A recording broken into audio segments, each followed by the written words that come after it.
Gulbarga breaking news. पूरे शहर में कन्नड़ीगास का गम गुस्सा देखा जा रहा है। केकेआरटीसी की बस और बस ड्राइवर पर मराठी गुंडों ने काली सिहाई लगाई, उनके मुंह को काला कर दिया। महाराष्ट्र की सरहद पर गुस्साए हुए मराठी गुंडों की दहशत जारी है और वहां पर एक अफसोसनाक वाकया पेश आया। बता दिया जाए कि गुलबर्गा जिला के अलंग डिपो से ताल्लुक रखने वाली एक ट्रांसपोर्ट बस और बस ड्राइवर को काली सिहाई छिड़क कर उन्हें हरासा किया गया, उन्हें टॉर्चर किया गया। आलंद की एक बस जब पुणे के रास्ते से वापस आ रही थी तो गुंडों ने पुणे के मजाफात में इस बस को रोका और बस को काले रंग से मुसम्मार किया। उनकी name plate, number plate, driver के सामने का शीशा समेत कई हिस्सों पर काली सिहाई से पेंट किया गया। के साथ ही मासूम बस ड्राइवर सादिक के मुंह पर कालिक मली गई और उसे हरासा किया गया, उसे टॉर्चर किया गया। ये वाकया 2 दिन पहले पेश आया और अब ये वीडियो काफी तेजी के साथ सोशल मीडिया पर वायरल हो रहा है। मात्र 5 रुपए में पाएं टेस्ट और फन साथ साथ। मालामाल बूम बैग स्नैक्स लेने पर शॉपकीपर से लें बूम बैग एकदम फ्री। बूम बैग को प्रेस करें, फिर शेक करें और छोड़ दें। आज ही अपनी नजदीकी दुकान पर जाएं और मालामाल बूम बैग स्नैक्स खरीदकर बूम बैग का मजा लें। बता दें कि इस जुमेरात की शाम 5 बजे के करीब कन्नड़ तंजीम के हामी लीडरशिप किरण पाटिल और मुबारक मोलगे के गुंडों के खिलाफ गुस्से को जाहिर किया गया और इस गलत वाक़े की सख्त मजम्मत की गई। साथ ही कहा गया कि हुकूमत फौरन इस गलत काम के खिलाफ एक्शन ले। आइए देखते और जानते हैं गुलबर्गा न्यूज की ये special report. This video is sponsored by Max Multi Speciality Hospital, 24/7 emergency trauma and critical care center with advanced services located at Hagarga Circle, Ring Road, Gulbarga. हा विषय आमचा आहे। इथून पुढे तुमच्या तोंडाला काळ बसल्यात। उद्यापासून तुम्हाला इथं येऊन देणार नाही, लक्षात ठेव। उद्यापासून तुमची एवढी मजुरी वाढली, आमच्या माणसांना तुम्ही तिथे मारताय। आमची संस्कृती अजून आम्ही हे केलेली नाही आहे। राहून दे। आमची संस्कृती आम्ही अजून जपलेली आहे, तुम्हाला हात लावत नाही।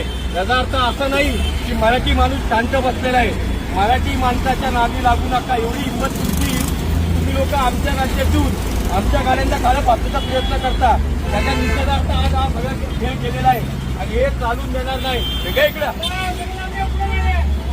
हा विषय आमचा आहे। इथून पुढे तुमच्या तोंडाला काळ बसल्यात। उद्यापासून तुम्हाला इथं येऊन देणार नाही, लक्षात ठेव। उद्यापासून तुमच्या एकही गाडी डेपोमध्ये येऊन देणार नाही, कळलं का? समजलं का? लक्षात ठेवा, तुम्हाला महाराष्ट्रात यायचंय, आम्हाला तुम्हाला अडचण करायची नाही, पण ज्याला आमच्या मराठी माणसांना। ನಮಸ್ಕಾರ, ನಾನು ಕನ್ನಡ ಪರ ಹೋರಾಟಗಾರ ಮುಬಾರಕ್ ಮಾತಾಡೋದು। ಮೊನ್ನೆ ನಡೆದಂಥ ಆಳಂದ ತಾಲೂಕಿನ KSRTC ಡ್ರೈವರ್ ಆದಂಥ ಸಾದಿಕ್ ಅವರ ಮೇಲೆ ಮಹಾರಾಷ್ಟ್ರದ ಪುಂಡರು 15 ಜನ ಸೇರಿ ಸ್ವಾರ್ಗೇಟ್ ಬಸ್ ಸ್ಟ್ಯಾಂಡ್ ಹತ್ತಿರ ಅವರ ಮೇಲೆ ಬಸ್ಸಿಗೆ ಅವರು ಮತ್ತು ಅವ್ರ ಮುಖಕ್ಕೆ ಕಪ್ಪು ಮಸಿಯನ್ನು ಬಡಿದಿರ್ತಾರೆ। ಕೂಡಲೇ ಈ ಮಹಾರಾಷ್ಟ್ರ ಸರ್ಕಾರ ಮತ್ತು ನಮ್ಮ ಕರ್ನಾಟಕ ಸರ್ಕಾರ ಎಚ್ಚೆತ್ತುಕೊಂಡು ಆ 15 ಜನ ಪುಂಡರ ಮೇಲೆ ಉಗ್ರವಾದ ಶಿಕ್ಷೆ ಕೊಡಬೇಕು ಮತ್ತು ಅವರಿಗನ್ನು ಗಡೀಪಾರು ಮಾಡಬೇಕು ಅನ್ನೋಂಥದ್ದು ನಮ್ಮ ಕನ್ನಡ ಪರ ಹೋರಾಟಗಾರರ ಬೇಡಿಕೆ ಅದ। ಕೂಡಲೇ ನಮ್ಮ ಕರ್ನಾಟಕ ಸರ್ಕಾರ, ಮಹಾರಾಷ್ಟ್ರ ಸರ್ಕಾರ ಎಚ್ಚೆತ್ತುಕೊಳ್ಬೇಕು। ನಮಸ್ಕಾರ, ನಾನು ಶಿವಕಿರಣ್ ಪಾಟೀಲ್, ಕನ್ನಡ ಪರ ಹೋರಾಟಗಾರ। ಮೊನ್ನೆ ನಡೆದಂಥ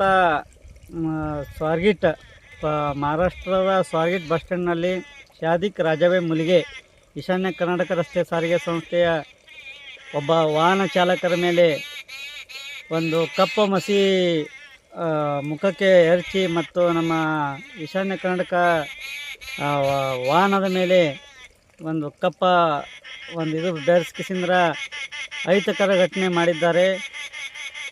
ಇವರನ್ನು ಮಹಾರಾಷ್ಟ್ರದ ಪುಡಗೇಡಿಗಳು ಅವರನ್ನು ಕಠಿಣವಾದ ಕ್ರಮ ಕೈಗೊಳ್ಳಬೇಕು। ಮಹಾರಾಷ್ಟ್ರ ಸರ್ಕಾರ ಹಾಗೂ ಕರ್ನಾಟಕ ಸರ್ಕಾರ ಕಠಿಣವಾದ ಕ್ರಮ ಕೈಗೊಳ್ಳಬೇಕಾಗಿ ತಮ್ಮಲ್ಲಿ ಒಂದು ವಿನಂತಿಸಿಕೊಳ್ಳುತ್ತೇನೆ। ಒಂದು ವೇಳೆ ಮಾಡದಿದ್ದರೆ ನಾವು ಕನ್ನಡ ಪರ ಹೋರಾಟಗಾರರು, ನಾವು ಕನ್ನಡಿಗರು ಅವರನ್ನು ಬರುವಂಥ ದಿನಗಳಲ್ಲಿ ನಾವು ಅವರನ್ನು ಒಂದು ತಕ್ಕ ಪಾಠ ಕಲಿಸುತ್ತೇವೆ ಎಂದು ತಮ್ಮಲ್ಲಿ ಕೇಳಿಕೊಳ್ಳುತ್ತೇನೆ। ನಮಸ್ಕಾರ।